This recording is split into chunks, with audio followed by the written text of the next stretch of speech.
game 1 to game 7, and it was, kind of a vibe of different adjustments from game to game. And based on how game 6 went, we knew that they were probably going to stick to the same kind of formula, playing mostly small, different rotations. And that allowed us to kind of go back to the drawing board on how we wanted to attack their defense and keep the game as simple as possible and to the pace that we like it. And that was a lot of pick and roll, a lot of just organized offense that gave us a good start. We got some good looks to open up the game, and that allowed us to connect our offense and defense together. We say that a lot, and that's a big part of who we are and how we were successful. So for me, it was just about being aggressive in that scheme and being as consistent as possible. And obviously, I got 38 shots for a reason, because we started to see where the holes were, and I could be ultra aggressive and get looks, and it worked. Steph, the first half, you missed the 2 free throws back to back, and the next couple times you went to the free throw line, the cameras were on you. It looked like you were smiling, almost beaming, I guess you could say. But what was that about? Why? Attitude can manifest a lot of things, and I told Q on the sidelines I've missed 4 or 5 free throws the last 2 games. Not like me, but never overthink it. Just enjoy the moment. So the smile was intentional. I'm trying to just be in the present, and as simple as it is, it's just trying to make a free throw. So I like to have fun with it. Steph, Draymond just referred to Malik Monk, saying you guys were old. Might have been referenced in other places. How much motivation do you get in that? How much is this team that's been together for so long has won so much, just trying to fight back people saying it's over for you guys? I think the competitive spirit is always in us, and we didn't need any sound bites to motivate us, but it did help to know, they thought they had something in the sense of pace that, they tried to get the game to game 6, and that was a talking point for them. But at the end of the day, we knew who we are, and these last 36 hours to regroup and try to figure out what our adjustments were going to be and how we wanted to come out. We had a great talk yesterday and a great film session, and there's still nerves and anxiousness and anticipating a big night, but when we get out there, our experience took over and felt pretty comfortable from the jump. So it was a great experience. Steph, it looked like late in the game in particular, you had some things to say to the crowd, and you even motioned, looked like you were lighting the beam. Just what goes through your head in moments like that? I mean, it's just the playoffs. There's so much built into a series, especially when you go 7 games, and the fans get into it, and especially Bay Area, NorCal kind of situation. Their first time in the playoffs in a long time, so you just get all that stuff kind of comes out when you get the job done. Sometimes you're on the wrong end of it. Sometimes we've had a lot of experience in winning series, so you just let all that out. This is hard. This is winning at this level. There's a lot of narratives and commentary throughout game to game, and you're trying to block it all out and just focus on basketball. But at the end of it, there's fun with it too. Steph right here. So obviously you just carried the team. You got 50 points, and the Draymond just called you dominate the game. So who can stop Steph Curry? Hopefully we'll never find out. So just follow the question, how does the NBA champion DNA make this team special and to handle game 7? You can always go into the memory bank of how you feel in these type of environments. like I said, there's still nerves and butterflies because it matters, and you know, we love this atmosphere, and we've been doing it for a very long time. So once the ball drops, like, it's just playing basketball at the end of the day. And I think I said that after Game 6, like, you focus on the details and how you're trying to execute. You trust each other, everybody that's out there on the floor. We had great energy off our bench. You know, everybody who played came in with the right intentions. There's a lot of conversation, communication, and togetherness on the bench, which is huge for us. And everything was connected. So when that happens, and then you're on the court and you have clarity about what you're trying to do, you know, good things usually happen. And it was a great time to kind of put it all together on the road in Game 7. Any early thoughts on Lakers series and just how schematically different you expect that to be? Yeah, they're totally different than the Kings. Present a lot of different challenges. We know Bron really well. Played him a couple times against since the trade. They look extremely different. So, you know, they're playing good basketball. And it's weird, a 6-7 seed series. Get home court.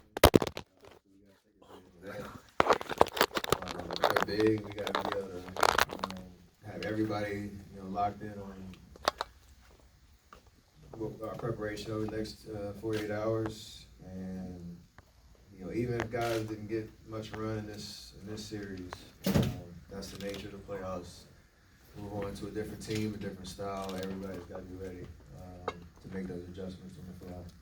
Stephen, for someone for someone who appreciates the history of the game, you're going to take on LeBron, the Lakers for the first time in this run. How much do you relish the moments of taking on LeBron again and taking on the Lakers in this next round of the playoffs?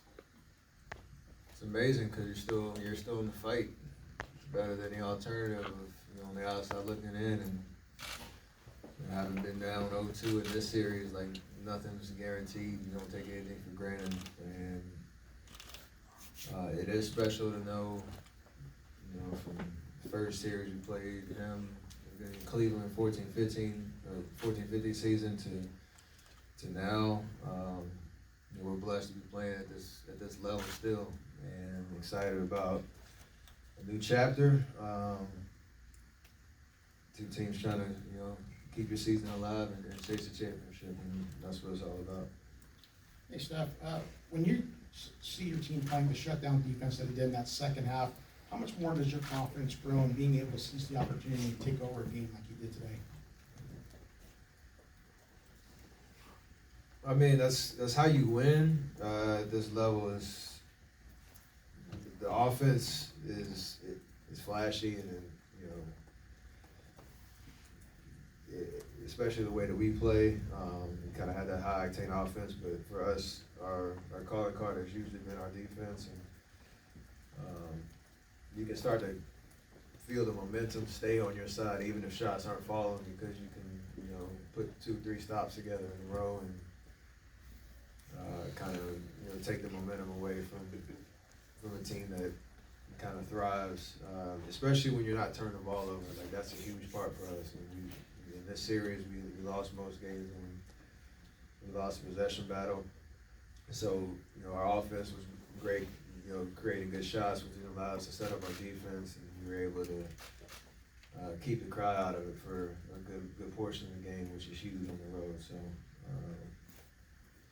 probably our best performance of the series, and it was great time.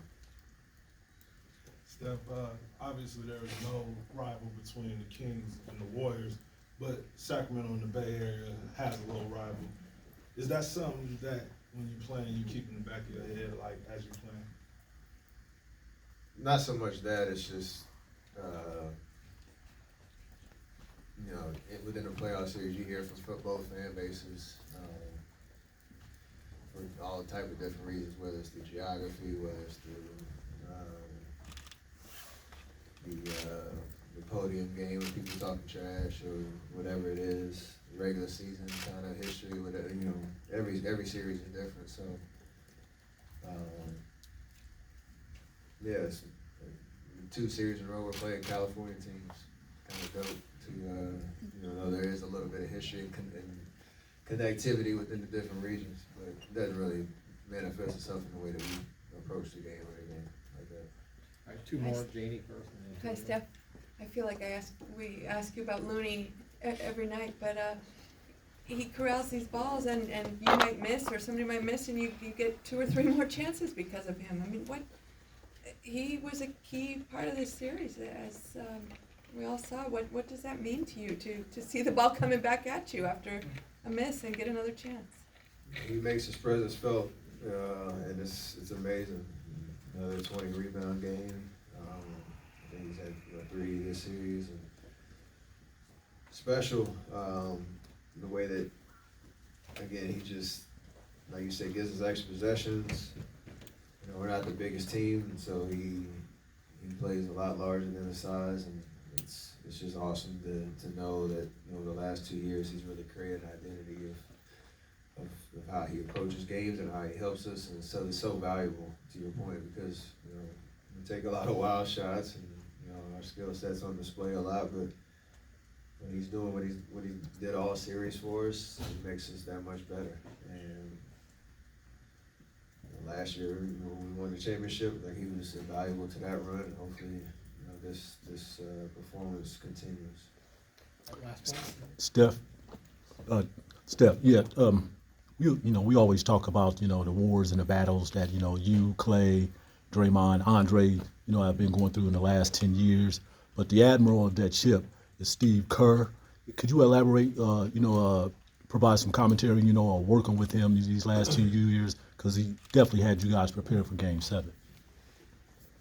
I mean, there's a lot of trust in our staff, and obviously coach is a leader to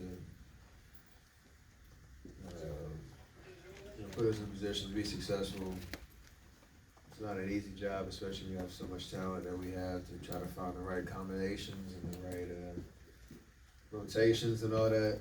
But he has a lot of trust in us, what we see, what we feel, and our input, and vice versa. So we don't have the success that we've had over the last 9 years without that trust and collaboration. But him being a player and having played for the legends that he played for, and the teammates that he played with, and the championship experiences that he's had, he brings all that wisdom to not just the X's and O's, but keeping everybody on the same page on what we're trying to accomplish and how we need to go about our business. And he's done that from day one, so still doing it. All right, like one more for Marcus, and that's it. Steph, we've seen you do night, and now you're lighting the beam, and you talk to fans a lot. How did you step up your trash talk game over the years, and where do you see it at right now? I do it differently, I guess. Just like trying to have fun, whether it's the crowd or weird mannerisms and all that. Sometimes it's choreographed, sometimes it's not, but I never take it too serious. But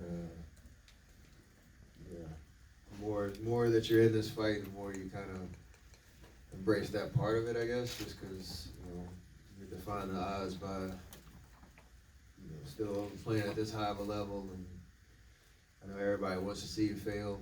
That's kind of the nature of where we're at right now. So we love when we still improve a lot of people home. It's part of our vibe now. Great, thank you, appreciate Thank you. that. Okay, so for us.